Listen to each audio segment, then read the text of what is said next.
Assalamualaikum warahmatullahi wabarakatuh. Perkenalkan, nama saya Kaifiatur Rahma dengan NIM C0D022011 dengan mata kuliah Pajak Penghasilan, Pemotongan dan Pemungutan. Baiklah, di sini saya akan menjelaskan materi tentang mengisi SPT PPh pasal 21 dan 26. Pengertian pajak penghasilan pasal 21.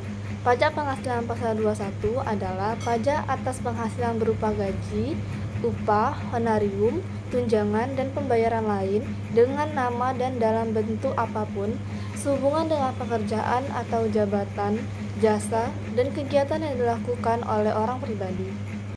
Pengertian pajak penghasilan pasal 26. Menurut Undang-Undang Nomor 36 Tahun 2008, pajak penghasilan pasal 26 adalah pajak penghasilan yang dikenakan atas penghasilannya yang diterima wajib pajak luar negeri dari Indonesia selain bentuk usaha tetap atau BUT di Indonesia. Dasar hukum.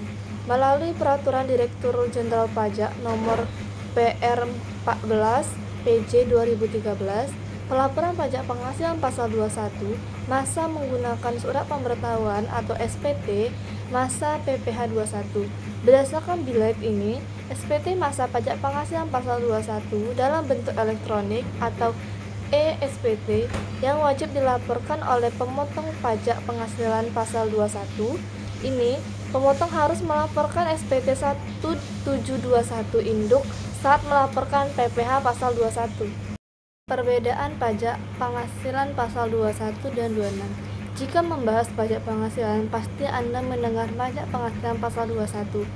Kurang lebih sebenarnya, pajak penghasilan pasal 21 dan pajak penghasilan 26 tidak berbeda. Yang menjadi perbedaan utama dan satu-satunya adalah status dari wajib pajak. Jika pajak penghasilan pasal 21 khusus wajib pajak adalah orang pribadi dalam negeri, maka pajak penghasilan pasal 26 untuk wajib pajak orang luar negeri.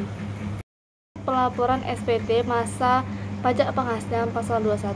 Yang pertama, memiliki EFIN atau digunakan untuk mengakses layanan perpajakan secara elektronik. Jika belum memilikinya, lakukan permohonan EFIN terlebih dahulu. Yang kedua, dokumen yang disiapkan. Induk SPT masa pajak penghasilan pasal 21 formulir 1721. Yang ketiga, menyiapkan file CSV. Jadi semua dokumen yang perlu dilampirkan dalam pelaporan SPT masa PPh pasal 21 pada poin 2 tersebut disiapkan dalam bentuk file CSV untuk nantinya diunggah dalam e-filing. Objek pajak penghasilan 26. Yang pertama, masuk atau login ke akun melalui klik pajak. Yang kedua, masukkan email yang didaftarkan dan ketik di daftar password pada kolom yang tersedia. Yang ketiga, wajib mendaftarkan penggunaan e-filing klik pajak melalui tombol daftar e-fil. Yang keempat, setelah itu isi forum pendaftaran yang ada lalu klik daftarkan. Yang kelima, klik kirim email verifikasi. Yang keenam, lalu pilih menu lapor pajak dan klik lapor SPT dan pilih e-filing SPT masa.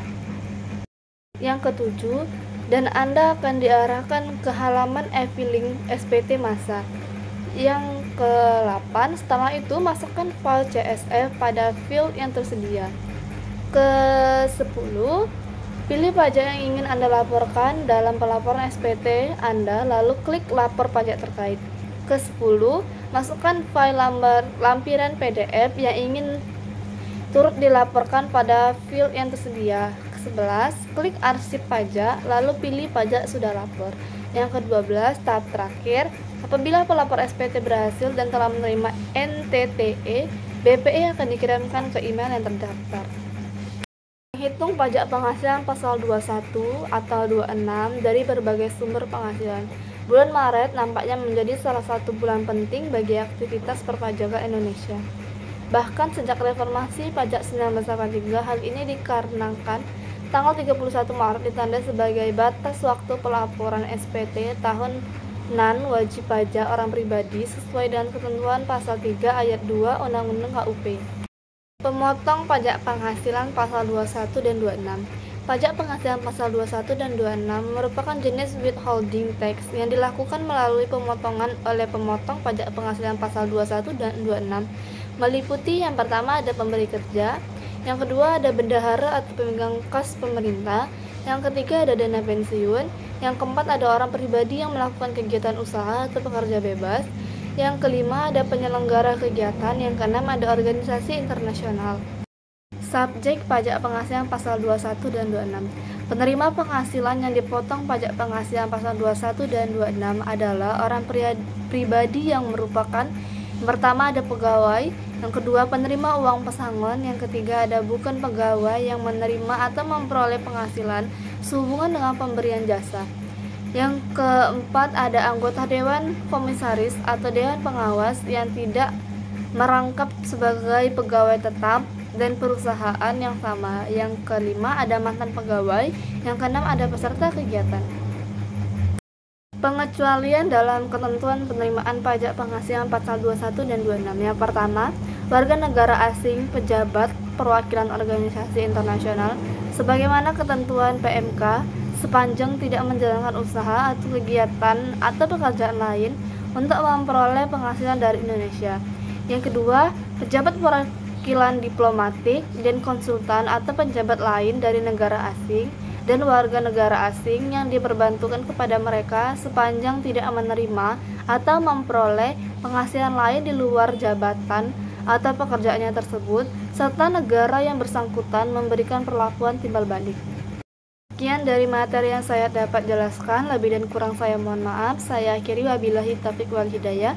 Wassalamualaikum warahmatullahi wabarakatuh.